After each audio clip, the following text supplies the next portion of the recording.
फकरुल्लाह। फक्र है जनाब। तुम पेरिस वाले खेमे में जाओ, तुम्हें पेरिस में पढ़ना है। जी जनाब।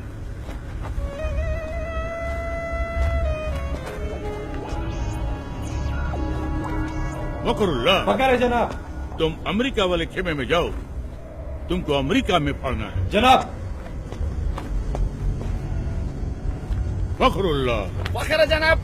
वो तो हमको भी है, तुम पर। तुम हमारे साथ आओ, तुमको हिंदुस्तान में पढ़ना है। मुझे हिंदुस्तान में शहीद नहीं होना जनाब।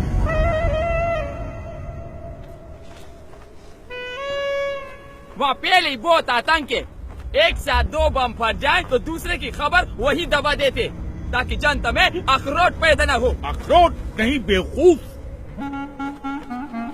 आक्रोश। बाकी का टीआरपी नेता ले जाते। मुझे तो इंटरनेशनल न्यूज बनना है। Love in Paris, americano. खामोश।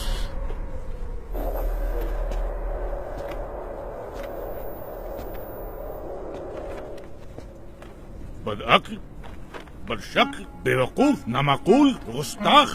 इसके लिए तुझे अंग्रेजी सीखनी चाहिए थी, काफिर की औलाद।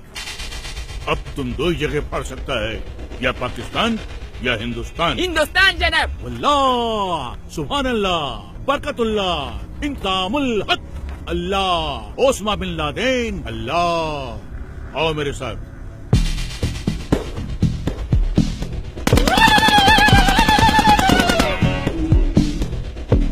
एक बात ध्यान रखना, किसी भी मुल्क में जाकर पढ़ने के लिए सबसे पहले तुम्हें उस मुल्क के आम आवाम का एक हिस्सा बनना पड़ेगा, जिससे किसी को भी तुम पर शक न हो।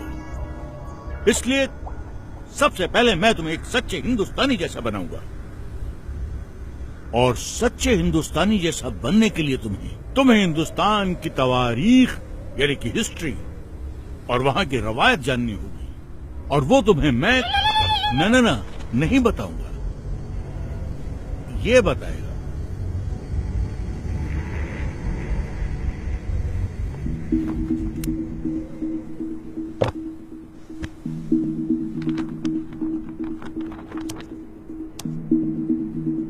We made a tryst with destiny, and now the time comes when we shall redeem our pledge. Among those Indians who are now abroad, I expect that Indians living in active countries or in कोई बड़ी बात नहीं है बिस्मिल साहब। बड़ी बात तो ये है कि जिस्म से टपका हुआ एक बूंद खून आने वाली नस्ल के सारे खून में उबाला ला सकता है या नहीं। तेरी हम बन के हवा का झोंका, किस्मत वालों को मिलता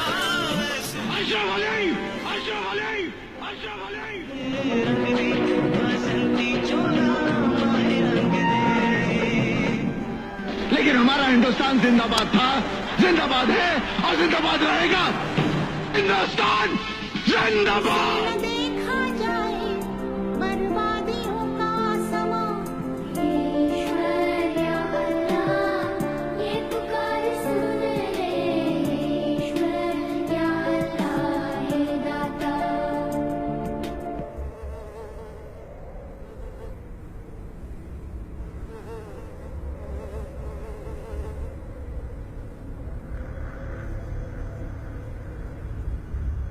सुभान अल्लाह, अब तो एकदम हिंदुस्तानी जैसा लगता है।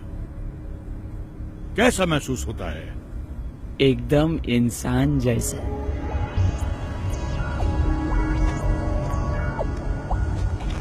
अब तू पढ़ने के लिए एकदम तैयार है।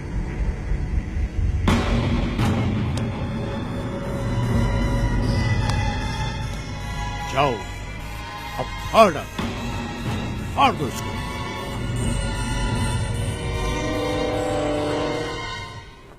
15 अगस्त 1947 सैकड़ों स्वतंत्रता सेनानी, जिसमें मुसलमान, हिंदू, सिख, ईसाई चारों कौम की शहादत के बाद भारत को आजादी मिली।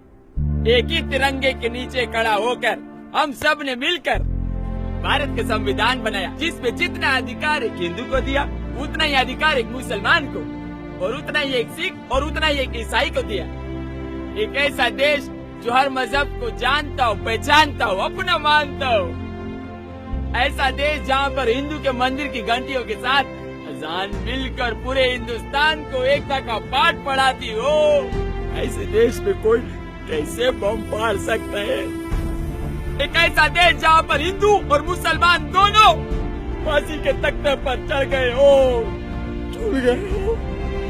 ऐसे देश पे बम कोई कैसे फाड़ सकता है? खामोश, नामाकुल, बदबक, गड़रिये की औलाद, काफिर।